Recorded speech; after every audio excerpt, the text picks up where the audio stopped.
Estimados miembros del Congreso Provincial de Salud, es un honor poder participar en este evento. Hoy abordaremos un tema de importancia relevante en nuestras comunidades. Soy la doctora Nelly García Salgado, especialista en hematología. Radico en el Hospital General Docente Iván Portondo de la provincia de Artemisa. El tema propuesto para hoy se titula Impacto del cambio climático en la salud hematológica. El objetivo de nuestro tema es examinar la relación entre el cambio climático y sus efectos en la salud hematológica, destacando cómo las variaciones del clima pueden influenciar e incidir en la vida de los pacientes, influir además en la incidencia y la prevalencia de los trastornos hematológicos. Se busca concienciar sobre la necesidad de abordar estos temas y problemas de salud pública mediante la investigación, educación y obtener políticas efectivas que mitiguen los efectos del cambio climático en la salud humana. El cambio climático, al alterar los patrones ambientales y aumentar la incidencia de fenómenos extremos, tiene un impacto significativo en la salud hematológica. La urbanización, la industrialización y el desarrollo tecnológico con el crecimiento demográfico se han transformado en una presión humana a los ecosistemas. A mediados del siglo XX ya se evidenció que estos problemas ambientales se daban por diversas e intensas actividades humanas a nivel de la explotación, el uso y el consumo de recursos naturales, tanto renovables como no renovables. Actualmente se reconoce que la humanidad enfrenta una diversidad de riesgos importantes para la salud. Los seres humanos y el resto de los seres vivos tienen una interdependencia permanente con el medio ambiente, lo cual se ha hecho más evidente en la actualidad. Los daños en la calidad del agua, del aire y el suelo, aunados al deterioro progresivo y la pérdida de los ecosistemas y afectaciones de la flora y la fauna, han propiciado cambios que se traducen en peligros y riesgos de diversa índole e importancia para la salud humana, ya sea a corto o a largo plazo. Estas alteraciones ambientales se acompañan y se potencian según los factores sociales, económicos, culturales y políticos, cuyos impactos en la salud se manifiestan a nivel local, regional, incluso planetario. Algunos factores tóxicos ambientales se ven con frecuencia relacionados con enfermedades, sobre todo hematológicas y malignas, que se han visto en incremento en los últimos años. Este ascenso progresivo ha llevado a duplicar su tasa de mortalidad, viéndose 8.6 muertes por cada 100.000 habitantes, quedando en la sexta causa de muerte por tumores según su localización. Casi la mitad de la humanidad vive en viviendas que están contaminadas por el humo debido al uso de combustibles y tecnologías que no son limpias. Las personas están expuestas a concentraciones altas de contaminantes y las muertes se asocian a accidentes cerebrovasculares, EPOC y neumonía. La humedad en el interior causa contaminación bacteriana por presencia de bacterias y hongos que crecen en estas condiciones. La exposición aumenta la prevalencia de síntomas que generalmente son de causa respiratoria, alergias y asma, así como alteraciones del sistema inmune sobre todo. ¿Cómo podemos desarrollar el cambio climático a las implicaciones, es decir, cómo entrelazarlo con la salud hematológica? Pues para esto tenemos que deslizar cada uno de los factores que se ven afectados, como por ejemplo el aumento de las enfermedades infecciosas, el aumento en la contaminación del aire y la desnutrición, aumento del estrés térmico y la deshidratación, aumento del impacto de las enfermedades crónicas, junto con el incremento del desplazamiento y las migraciones. Todo esto relacionado con el aumento de la incidencia de los efectos psicológicos. Existen factores relacionados con la aparición de enfermedades hematológicas y que están influenciados por el cambio ambiental. Entre estos tenemos la predisposición genética, las infecciones, sobre todo virales, las enfermedades autoinmunes, la exposición a radiaciones y los agentes químicos y otros tóxicos. Teniendo en cuenta estos factores relacionados en conjunto con el hombre y su interacción con el ambiente favorecido por el cambio climático, crean el ambiente propicio para desarrollar una enfermedad. Siguiendo este mismo hilo conductor, tenemos factores tóxicos ambientales relacionados con las hemopatías malignas, sobre todo leucemias y linfomas, que se han incrementado por el cambio climático, o se han visto influenciados por el cambio climático. Ejemplo de estos factores que pueden estar relacionados, tenemos los contaminantes químicos, por ejemplo, pesticidas y herbicidas, que desencadenan o son factores propicios para el desarrollo de leucemias mieloides agudas y síndromes mielodiesplásticos sobre todo. Con respecto a la contaminación del aire, existen contaminantes atmosféricos como el benceno y otros compuestos volátiles que se han asociado al desarrollo de leucemias y otros tipos de cáncer sólidos sobre todo. El cambio de los patrones de exposición es otro factor que influye con el cambio climático, altera los ecosistemas y los patrones de migración de las especies, lo que lleva a un aumento de la exposición de agentes infecciosos o agentes tóxicos que previamente no se presentaban en cierta y determinada área. El incremento de la radiación ultravioleta es otro de los factores de importancia. Con el deterioro de la capa de ozono y los cambios climáticos, la exposición a la radiación ultravioleta puede aumentar. Está asociado a varios tipos de cáncer y afecta directamente la médula ósea. Las alteraciones también que se observan en el ciclo del agua afectan de tal manera los ciclos hídricos que llevan a una mayor concentración de fuentes contaminantes que se ejercen en el agua potable.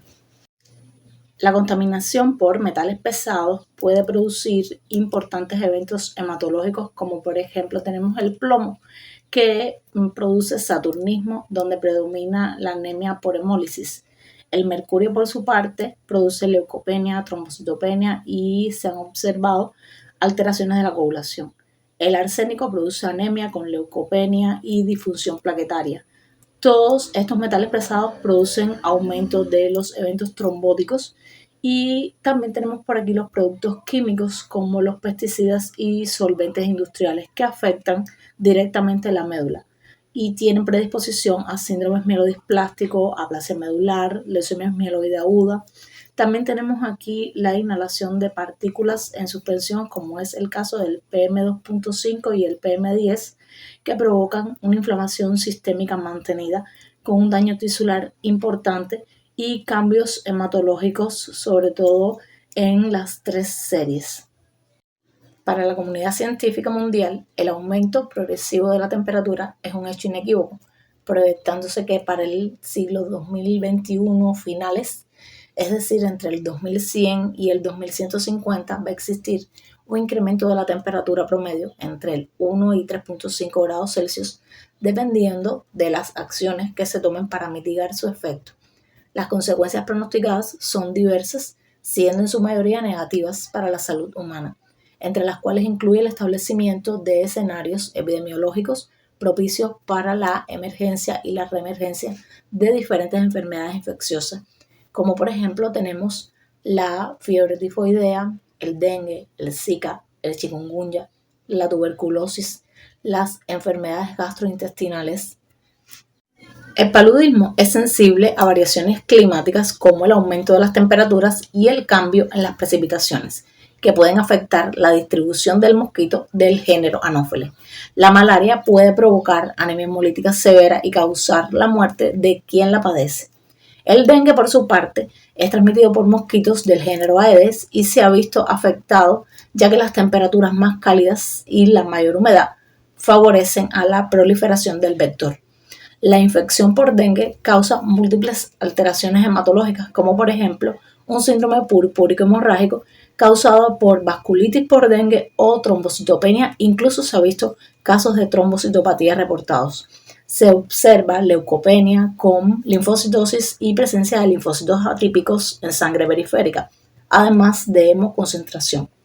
El chikungunya, por su parte, presenta manifestaciones similares al dengue, pero los cambios hematológicos generalmente se limitan a una sola línea, específicamente a las plaquetas.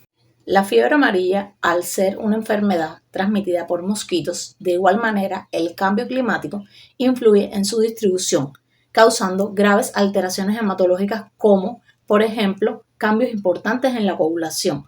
Se ha visto CID, que es una complicación grave donde se va a observar tiempos de coagulación prolongados con presencia de sangrados y trombosis, trombocitopenia y además desequilibrio hemostático con presencia también de fragmentocitos en sangre periférica.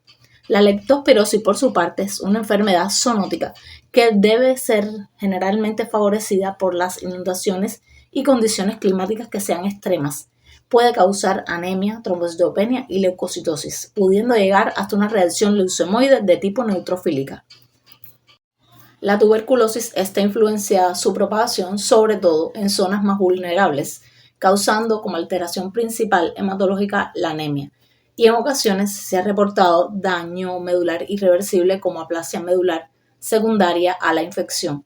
Con relación a las infecciones gastrointestinales tenemos, por ejemplo, la enfermedad de cólera, que puede aumentar con los brotes o eventos climáticos extremos, como inundaciones, por ejemplo, y estas infecciones pueden llevar a la deshidratación con cambios electrolíticos importantes y alteraciones hematológicas que derivan de ellas, que las veremos más adelante. Con relación al calor extremo y la deshidratación, se va a producir a consecuencia del calor y de las altas temperaturas deshidratación. Y esto va a estar en relación a la transpiración que se produce. Las alteraciones iónicas principales van a ser la hipernatremia, cuando se ofrecen líquidos hiperosmolares o con alta concentración de sodio. La hiponatrémica, cuando se ofrecen líquidos que sean hiposmolares o pobres en sodio. Y la normotrémica, que es la más frecuente. Esta deshidratación provoca un cuadro de vasoconstricción, lo que priva de oxígeno a los tejidos, cuyas células van a recurrir la mayor cantidad o la mayor parte a la producción de ATP por la vía de la glucólisis, y su utilización va a dar como resultado gran cantidad de hidrogeniones y va a dar también una gran cantidad de lactato, lo que no puede ser usado por la mitocondria para la producción de ATP. Entonces, esto va a traer consigo alteraciones importantes hematológicas, que las veremos a continuación. Pues aquí vamos a ver ya los cambios hematológicos en la deshidratación. Vamos a tener un aumento del hematocrito y de la hemoglobina, que se produce por la disminución del volumen plasmático y da como resultado una falsa policitemia o poliglobulia. Además de aumento de la viscosidad sanguínea, esto trae consigo un daño endotelial con una disminución del flujo sanguíneo, y esto aumenta el riesgo de las complicaciones trombóticas, nos propicia a un endotelio procoagulante. Además, ya habíamos hablado de que puede haber también una disfunción plaquetaria por todo lo dicho, y van a existir disminuciones también del volumen corpuscular medio de los hematíes, que esto casi siempre ocurre cuando hay una deshidratación grave o deshidratación extrema. Se pueden ver, que lo habíamos hablado de la disfunción plaquetaria, pero se pueden ver cambios también, cambios en el volumen de las plaquetas, anisocitosis plaquetaria, es decir, plaquetas de diferentes tamaños.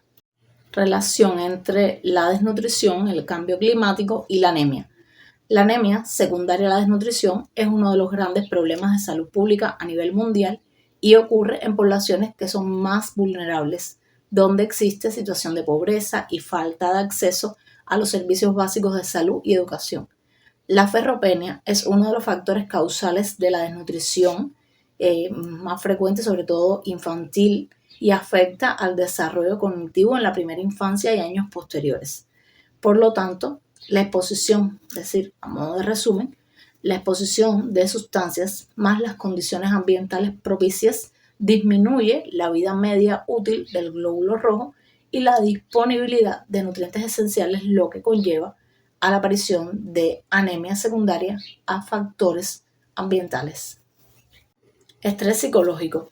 El medio ambiente propiciador del surgimiento y de la conservación de la especie humana está amenazado por factores de diversa naturaleza, con mayor peso en los de tipo antropogénico. Paradójicamente, el ser humano, con su actividad económica y social, va a constituir una amenaza a la conservación de la salud del medio ambiente y de su propia salud.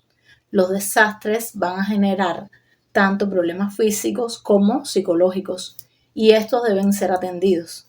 Pueden generar alteraciones en el significado y el propósito de la vida. Además, con respecto al punto de vista que alguien tiene del mundo y hacia su misma persona.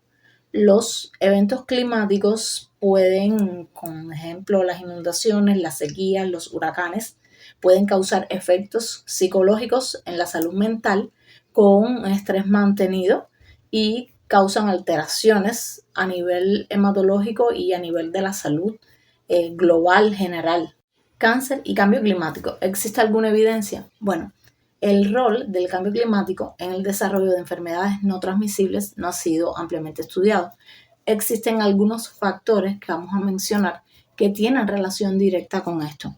Por ejemplo, se está produciendo un aumento de la temperatura a nivel global, que es ocasionado tanto por la retención de radiaciones solares, el aumento de la producción de los gases invernaderos y el deterioro de la capa de ozono.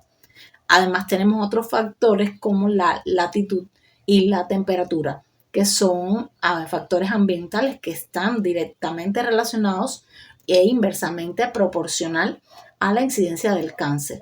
Por ejemplo, vamos a poner dos ejemplos como es situaciones que no están del todo claras, pero se han visto relacionados. El clima cálido es un factor protector para el cáncer de tiroides y existe una relación directa entre la contaminación del aire y el cáncer de pulmón. Por ejemplo, son factores que hemos visto que están relacionados, aunque les faltan datos tal vez epidemiológicos, pero sí se ha visto, se ha estudiado científicamente que están relacionados ambos, inclusive directamente con la aparición de cáncer, en estos casos cáncer sólido en ambos casos. Siguiendo con el cáncer de tiroides, se cree que el factor protector está presente en las aguas. Y esto se explica porque los hallazgos de que en los climas cálidos se tiende a consumir más agua en cantidad. Y otra explicación que es posible es que la función del tiroides aumenta a temperaturas más bajas para mantener la temperatura basal. Aquí se ven alteraciones hematológicas casi común para la mayoría de los tumores sólidos, como anemia, leucopenia, cambio en las plaquetas, trombocitopenia o disfunción plaquetaria, además de síndromes paraneoplásicos por la producción de sustancias por el mismo tumor que generan alteraciones en las células sanguíneas.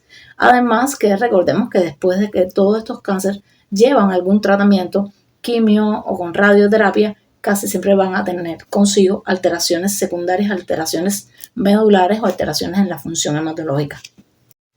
Existen trastornos hematológicos no malignos que están relacionados con la temática, como por ejemplo la trombosis venosa profunda, que es una enfermedad prevalente con una alta morbimortalidad que dispone de medidas eficaces para la prevención y el tratamiento, y se ha informado que existe cierta relación entre la ocurrencia de una trombosis venosa profunda con los cambios atmosféricos. Los cambios de presión atmosférica con tendencia hacia la disminución y la presencia de abundantes lluvias tiene algún grado, o se ha comprobado que tienen algún grado de influencia en la aparición de la trombosis venosa profunda sobre todo y el embolismo pulmonar. Además que se cree necesario que en estos casos o en estos periodos aplicar una apropiada profilaxis o una potencial profilaxis sea de vital importancia. Por eso se han hecho algunos estudios sobre este tema, sobre todo para actuar en los factores de riesgo, en los pacientes con factores de riesgo de presentar esta enfermedad. Se observa un incremento en la incidencia de los eventos trombóticos, sobre todo en otoño e invierno, lo que puede ser debido a los propios efectos meteorológicos, ejemplo, presión atmosférica, velocidad del viento y de la lluvia, o la combinación de ellos. Otros factores como son la temperatura relativa a la coagulación y la reducción de la movilidad física, son factores de riesgo que constituyen un factor directo a la presencia de posible o inminente trombosis. En un estudio retrospectivo llevado a cabo en una región del norte de Italia, que incluyó a más de 19.000 casos, confirmó la presencia de un modelo anual en la frecuencia de embolismo pulmonar, independientemente del género y de la edad, y la mayoría de las condiciones médicas que presentaban los pacientes. Existen varios factores fisiopatológicos que podrían contribuir o explicar este modelo estacional de las trombosis venosas profundas, atendiendo a los cambios climatológicos, sobre todo los relacionados con la temperatura ambiental. El invierno está asociado con excesos de muertes.